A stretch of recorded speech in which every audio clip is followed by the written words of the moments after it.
Alaga ng unique toothpaste. With Max Protect formula, helps stop cavities before they start, while keeping breath fresh. Try unique maximum fluoride protection. Para Max Alaga, Max Protektado. ACS. Tinesting, sinuri, siniyasan. Ang resulta? Super effective ang Shield sa pagpatay ng bakterya at virus. Shield Antibacterial Soap. Believe ang mga eksperto sa Philippine Nurses Association. At si Mami. Tiwala ako sa Shield. Shield Antibacterial Soap. Napatunayang mabisa. Ang mga nurse, tiwala. ACS. May nagbago, may arte, may budget. Akala nyo lang yon. So solid, White Rose Papaya, wow, White Rose. White Rose Papaya, wow, White Rose. White Rose Papaya. May glow up with White Rose Papaya. White Rose Papaya, may puti power times 2 kasi may papaya at niacinamide. May shea butter and tea tree oil pa. Kutis sulit ang glow up. May glow up with White Rose Papaya. White Rose Papaya, kutis sulit ang glow up. ACS.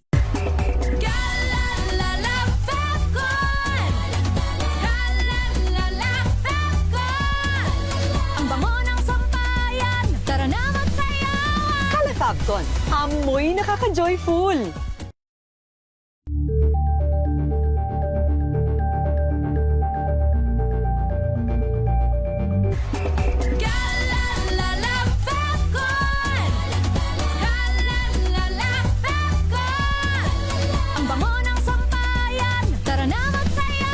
Calefacton, amoy nakaka-joyful.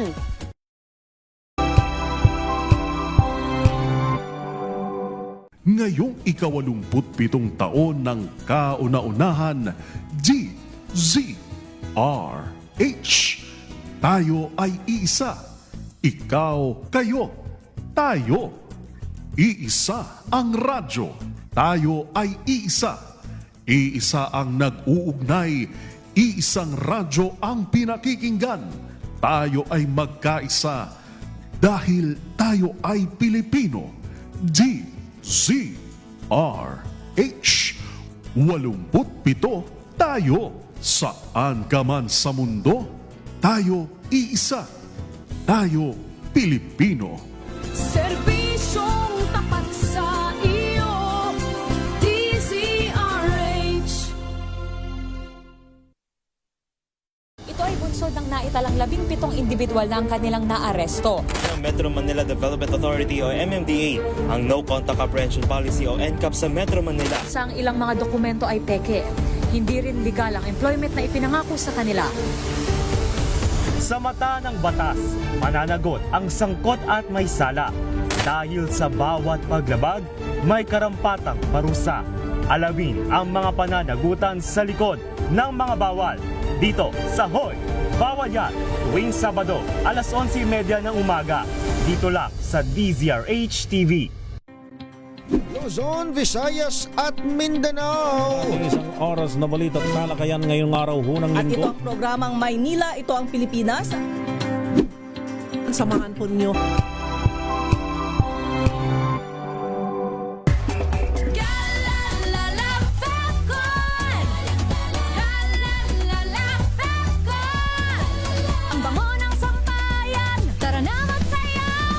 Calefacton, amoy nakaka-joyful.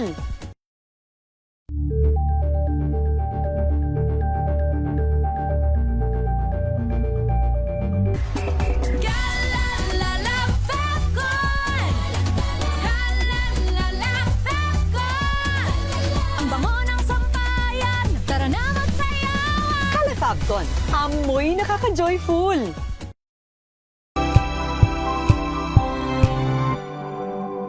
Ngayong ika-87 taon ng kauna-unahan, DZRH.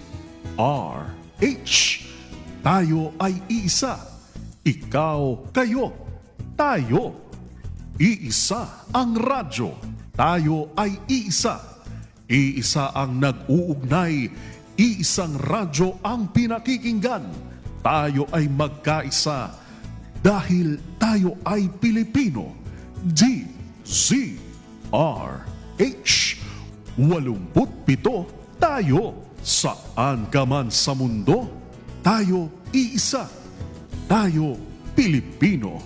Serbisyong tapat sa iyo, DZRH. We've got you covered.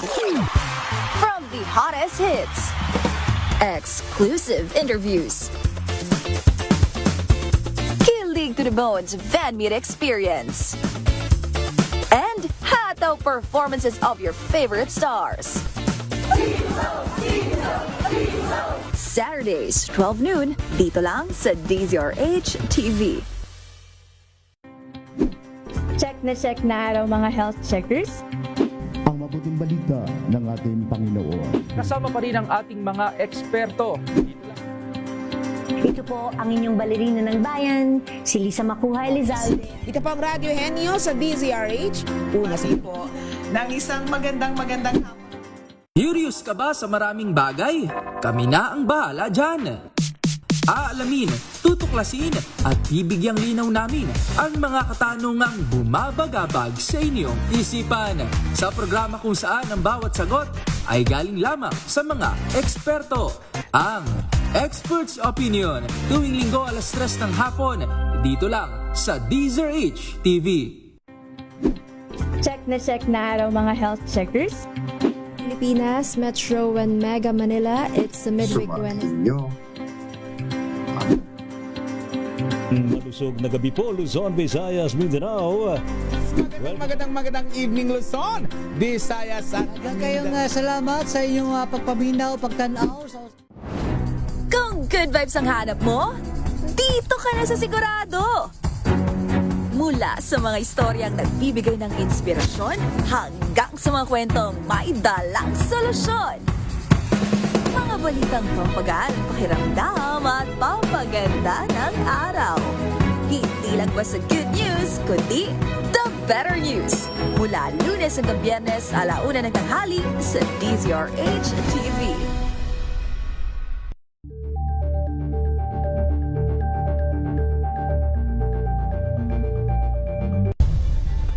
Nagsimula sa pangarap hanggang sa maabot ang tagumpay. Iba't ibang kwento, iba't ibang mukha ng atletang Pilipino. Mas pinatindi, mas pinalakas, at mas pinaaksyon sa Match Point tuwing Sabado, 12:30 ng tanghali sa DZRH TV.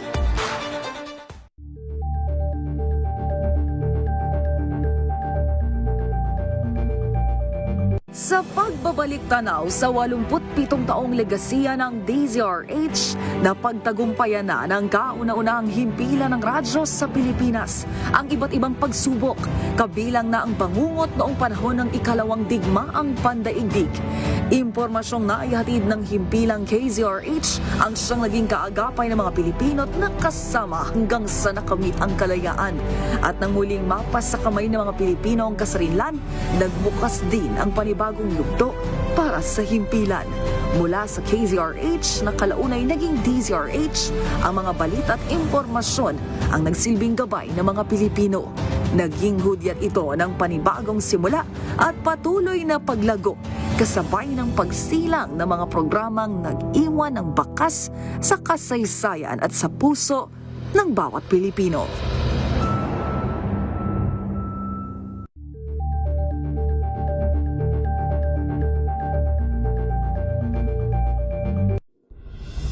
Tuloy-tuloy ang pagtulong, tuloy-tuloy ang pagseserbisyo at tuloy-tuloy ang balitaan kasama si May Binauhan sa Operation Tulong mula Lunes hanggang Biyernes.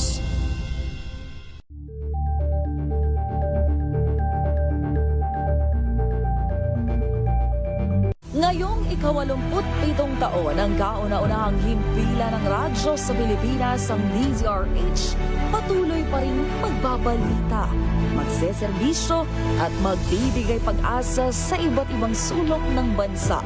1994 nga nang inilunsad ng One Nation, One Station sa inisyatibo ni MBC Media Group Chairman Mr. Fred J. Elizalde.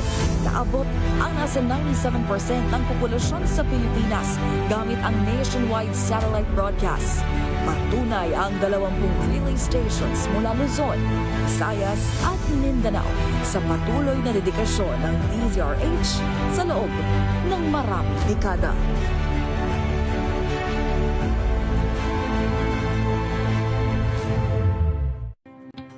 Luzon, Visayas at Mindanao. Isang oras na balita at talakayan ngayong araw hunang At ito linggo. ang programang Maynila, ito ang Pilipinas. Samahan po ninyo hanggang alas 9 ng umaga sa Isyong Pambayan. Giselle Rico Ako naman si Edniel Paruso. Maraming salamat and of course sa mga sumama sa atin. Luzon, Visayas at Mindanao, programang Ang Galing Mo Daw. Isang kwento, iba't ibang anggulo. Muli ako po, si Arnie. Forget in peace. Pilipinas ang oras. Alas 9:17 ng gabi. Mga balitang showbiz, inaabangan, pinag-uusapan, mga intrigang umatikabo, naglalagablab, nag-aapoy, chika to the max ng mga hinahangaan nyong artista. Dito lang sa Showbiz Talk with Morley Alinio.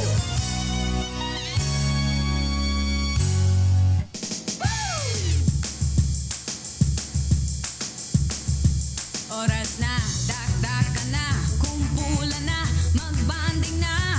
Oras na, rambulan na, chismisa na, chismisa na. Yes! Magandang evening Luzon, Visayas at Mindanao.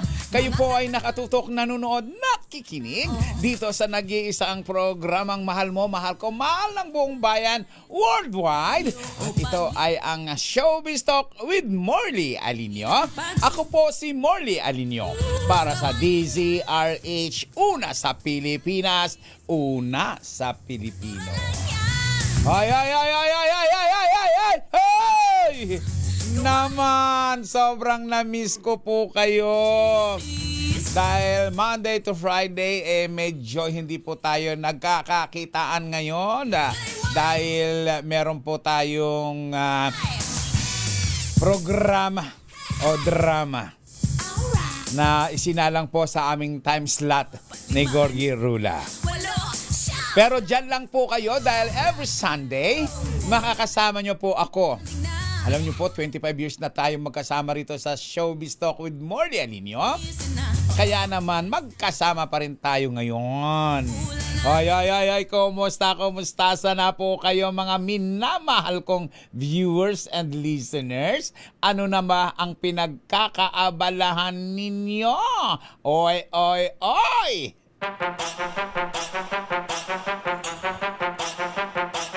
Yes! Halabira! Siyempre, batiin natin ang ating mga pinakamamahal na nanay na na-miss natin ng sobra-sobra dahil 1 week tayong hindi nakapag-chika with Gorgie Rula. But anyway, wag kayong mag-alala dahil muli nyo kami makakasama ni Gorgie Rula at Tito Louie Alejandro after ng impeachment. Siyempre, namimiss din kayo nitong si Jerry Olea. Nariyan din si Ogie Narvaez Rodriguez, si June Lalin, and of course, Tito Louie Alejandro at Bobby Ferrer. Ayan, miss na namin kayo, kaya don't worry, andi dito lang po kami. Wait lang kami kung kailan po kami muling magsasama ni Gorgie Rula in one program. But for the meantime, andi dito po ang inyong tita ganda na pagkaganda-ganda. Ewan ko. Ayan, kahit sabihin kong magandang-maganda ako nga, wala si Gorgie Rula para tumutol pa. Ang saya-saya. Ang saya-saya, Julalin. Mami Sherry Ramirez, I love you so much. At siyempre pa si Joyce Ramirez. Nariyan din si Mama Norma Karingal At syempre pa ang pambansang nanay na si Nanay Linda Sonsa. Beth Fernandez Alog. Binabati rin natin of course ang ating mga nasanahang nanonood at talaga namang nakikinig. Si Michelle Arines Hernandez, nariyan din si Elisel Badicio Ngal, si Daryl Vert Ayrura. Sabi niya, good evening Morley, 145 days na lang, Pasko na. Shout out Daniel Vert, ang mabait, on the way from Brook Points, Palawan. Siyempre, batiin natin ang napakagandang si June Lalin. Sabi, eto na day, wala man si Gorgie Rula, may tumutol po. Sabi niya, fake news po yung ang ganda-ganda. Meron naman pong isang inggitera. Isko, si June Lalin, si Gorgie Rula, si Jerry Olea. Grupo yan ng mga inggitera. Inggitera sila sa ganda ko. Ay, Rochelle Suliga, ang aking pamangkin. And of course, binabati natin. Uy! Si Attorney Ray Vergado ng Inner Voices. Siyempre, nandiyan din si Nardi Mustasa at si Ferrer Evie ang nagtitinda sa kanto ng Gate 13 ng Ulam. Ito na ang ating mga chika, ito na ang ating mga kwentong showbiz, pero mamaya, January Luis Griala, ay meron ako ngayong makakasamang grupo. Banda. Mga bagets na banda, nakakanta po mamaya ng live sa atin. Siyempre, friends sila ni Attorney Ray Vergado. Ayan. Chika-chika muna tayo. Well, sa totoo lang, hawak ang beat. Eto na, ang ating chika. Hawak mo ang beat, hawak mo ang beat. August 8 or 9 ay magkakaroon na ng final o grand final ang Mr. Philippines. Na siyempre pag-hawak at pag-aari ni Rex Bellarmino. Well, isa lang nga natin ang ating unang video na kung saan ay nagkaroon tayo ng chance na makausap ang isa sa mga maiinit o magagaling o talagang pinag-uusapang contestant sa Mr. Philippines na si Mark Joseph Hernandez. Narito ang ating pakikipag-usap kay Mark Joseph Hernandez. Go. Hi, my name is Mark Joseph Hernandez. Taga saan ka? I'm from Santo Tomas, Batangas. Okay, Mark, bakit mo naisipang sumali dito sa Mr. Philippines? Well, it's actually my passion talaga na ipakita sa mga tao, especially for those who aren't able to voice out and make myself to become that voice that they needed. Gusto ko ipakita sa kanila na every person can change, every person can help, and every person can serve. Ayon, iyan si Mark Joseph Hernandez na napakalakas ng dating para sa titulo ng Mr. Philippines. Isa pa rin sa mga nakausap natin ay ang pulis. Talaga namang pulis siya. At kahit maka-uniforme po siya, sumasali pa po rin siya sa mga competition dahil kontesero siya. Mahilig siya sumali sa mga ganitong competition at most of the time ay nananalo naman siya. Pakinggan naman natin ang ating pakikipag-usap kay Nathan Dado or Nate Pagkalinawan Dado. Go. Improve ko yung kumpiyansa ko tsaka yung communication skills, yung pagharap sa tao. Tsaka para mapakita ko rin sa buong mundo, lalo sa mga kabataan na ang taong nasa uniform service, nasa military, ay kaya rin makipagsabayan sa mga pageantry. Ayan, so I hope na isa ka sa mananalo o maabot mo yung pangarap mong titulo na Mr. Philippines. Ito pa, isa sa masarap na kausap ay ang masiyahin na kamukha ni Superman na Si Aaron Venuya, isa pa rin sa mga contestant ng Mr. Philippines na umaasang may uwi niya ang corona para sa naturang competition. Narito ang ating pakikipag-usap kay Aaron. Believe ito na yung chance ko na magdala ng honor sa aming hometown. And eventually, if ever naman, di ba, magdala din ng honor sa ating nation. Ano ba yung hometown mo? Saan? Yeah, I'm representing the province of Bataan. Saan ka sa Bataan? Sa Pilar. Sa Pilar. Okay, ano yung mga preparation mo para sa competition? Marami. Isa na dito yung pinaka-major yung fitness kasi nga 'di ba may mga laban kami sa na bikini, mga swimmer competition ganyan. So malaking bagay yung fitness, proper diet, and also yung mga sa Q&A din, communication skills niya sa under namin. Sa totoo lang, sabi nga ni Aaron, gagawin niya ang lahat upang siya ang mahirang na Mr. Philippines. Sana, I hope, na may uwi mo nga, Aaron, ang corona para sa Mr. Philippines na gagawin sa August 8 or August 9. Pero wala pa kasing tentative na talagang anong oras at anong araw. Pero sana ay mag-isa tayo sa makasaksi sa gabi ng kompetisyon.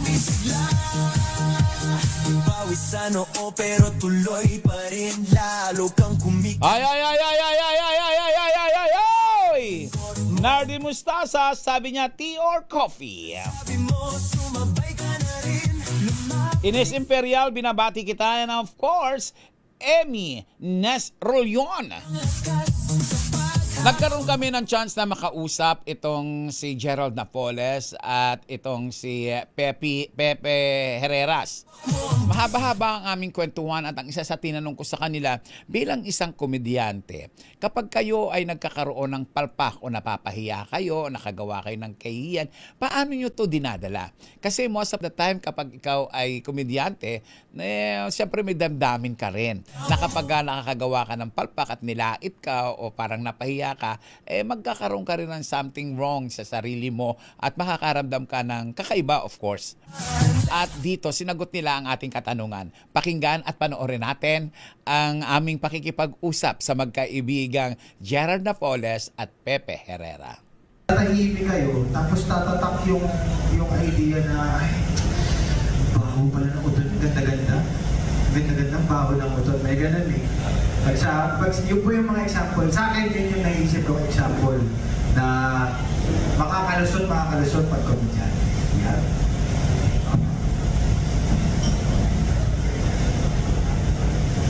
Ako po, Mama Carlos. Nakakaya, medyo seryoso yung sa akin, tol. Okay lang. Parang sa'yo. Sa akin po kasi, sa karanasan ko, bata pa lang naman po, tinatawanan na ako ng mga tao. Noong una, hindi ko pa naiintindihan. Kasi minsan, wala akong intensyon ng patawa eh. So, nung una, ba't kaya sila tumatawa? Di sakyan ko na lang din. Kasi, tao dito. Kasi tumawa eh. Diba?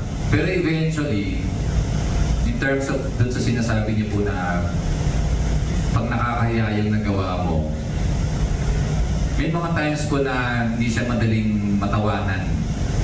Pero pag umabot po ako doon sa pwede ko na siya pagtawanan, ang sarap po sa pakiramdam kasi ibig sabihin na you're above what happened already. Kaya po gusto namin yung comedy kasi para po sa amin, pag ginagawa mo yung comedy, umaabot ka doon sa certain level of maturity mo bilang tao na kaya mo ng pagtawanan kahit ano, pati sarili mo.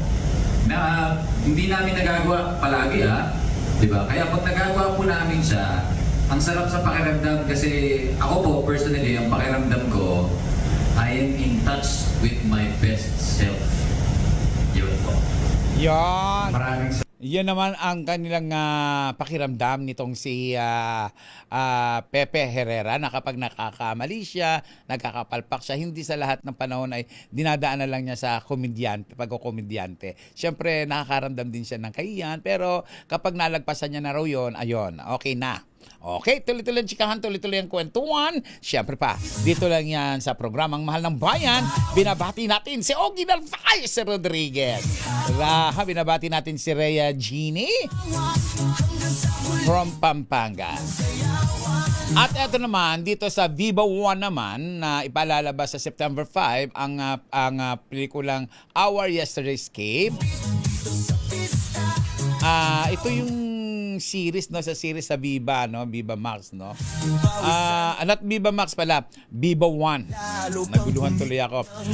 Actually, nagkaroon tayo ng chance na pumunta at saksihan ang Our Yesterday Escape na kung saan napakaraming mga fans. Napakadaming nagmamahal sa mga taga Viva One.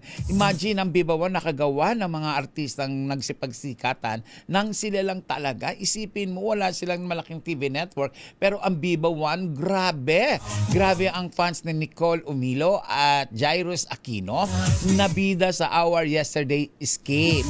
Well, ito ay Popular University series adaptation based on Wattpad story na ipalalabas sa September 5, 2020. Pakinggan natin ang sound o kwentuhan sa nasabing MediaCon.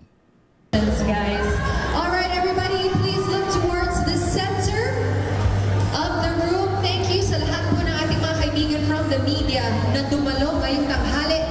Ngayon naman, towards the left side of the room, to all of the fans, mga flags ng ating activity center, sa mga nasa taas, maraming salamat po. Ngayon naman, towards the right side of the room, we have a few activities to do. Kaya wala pong aalis. Alright, that's it for this shot. We do have a group shot naman daw, no? Okay. Oh, ayan. Yan yung sitwasyon ng MediaCon ng Our Yesterday Escape na kung saan ay nakatakad ng ilabas ito sa Viva One sa September 5, 2026. Tuloy-tuloy ang chikahan, tuloy-tuloy ang kwentuhan. Siyempre pa, yung mga pinuntahan nating mga event ay ating isi-share ngayong araw na ito, ngayong gabi na ito. At siyempre pa, nagpunta rin tayo sa birthday party. At the same time, ay pag-release ng bagong awitin ni Andrew E. Ito ay naganap naman sa G-Side Bar sa Quezon City na kung saan dinaluhan ng marami nating kaibigan at mga kaibigan niya, of course. Naroon din si Sam Bersosa. Yung kanta niya na Pasta, malala, nakakatuwa, full of energy at ang saya-saya. Eto, pakinggan natin si Andrew E. Thank you so much. We're gonna be help accompanying us tonight. And kita niyo mga kaibigan. Ayan o, kita-kita niyo. Alright. Yan, gigil na yan sa inyong lahat. Hindi kayo ang gigil sa ganyan sa kanta ko. Yung kanta ko ang gigil na gigil sa inyo. Okay? Ngayon, bibigyan ko lang kayo. Kasi hindi ko kayo pwedeng bigyan ng clue. Okay? Gusto ko, pag narinig niyo yung kanta na yan, bago niyo marinig yung kanta mamaya, ihanda ninyo ang inyong mga sarili at maghanap kayo ng seatbelt. Seatbelt? Hanap kayo ng seatbelt dyan sa inyong kinaupuan dahil titilapon kayong lahat. Ayan, speaking of titilapon, talagang nakakawindang yung bagong kanta ni Andrew E. na ang title ay Pasta. Oh, ako narinig ko yun eh. Naloka talaga ako sa awiting Pasta ni Andrew E. Tuloy-tuloy ang chikahan, tuloy-tuloy ang kwentuhan. Siyempre, iraratsada natin para sa Viva One na naman uli.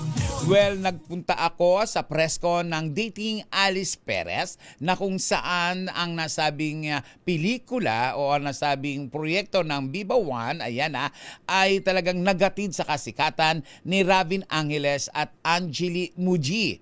Well, kasama rin dito bilang kontrabida si Seki Paulina at ang isa sa mga tinanong natin dito ay ano nga ba ang development ng closeness nila sa isa't isa. Pakinggan natin si Ravin at si Angelica. Ang investment ko po for myself siguro is yung jewelry. Kasi never had any kind of real jewelry before. Always costume jewelry. So first time ko bumili ng pieces na magagamit ko sa mga events. And I'm so happy. Kasi it's just a girl's dream to have a lot of jewelry. Okay. I'm just a girl. I got earrings, I got a necklace, a bracelet. I haven't gotten a ring yet, you know. Ako naman po, bumili po ako ng maliit na home gym sa bahay. Parang makapagbuhat po ako pag walang TV. Yeah. Thank you po. O ayun, ang closeness nila mas malalim na sa dati at hindi tulad sa dati na parang hindi pa sila matured. This time medyo matured na sila.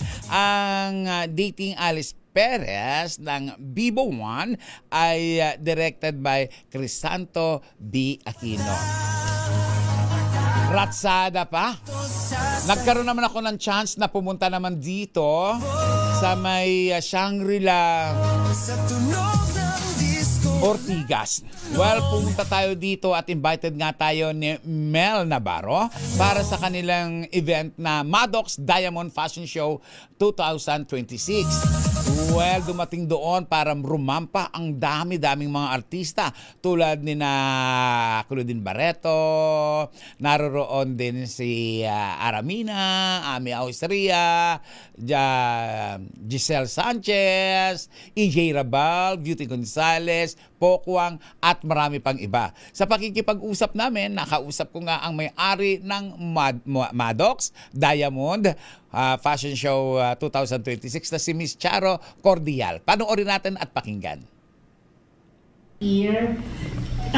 Kasi po before pa, hindi pa kami nag-vlog po kasi kami. We're doing the vlog. So, before hindi pa kami nag-vlog, may mga customer na kasi kami na celebrities.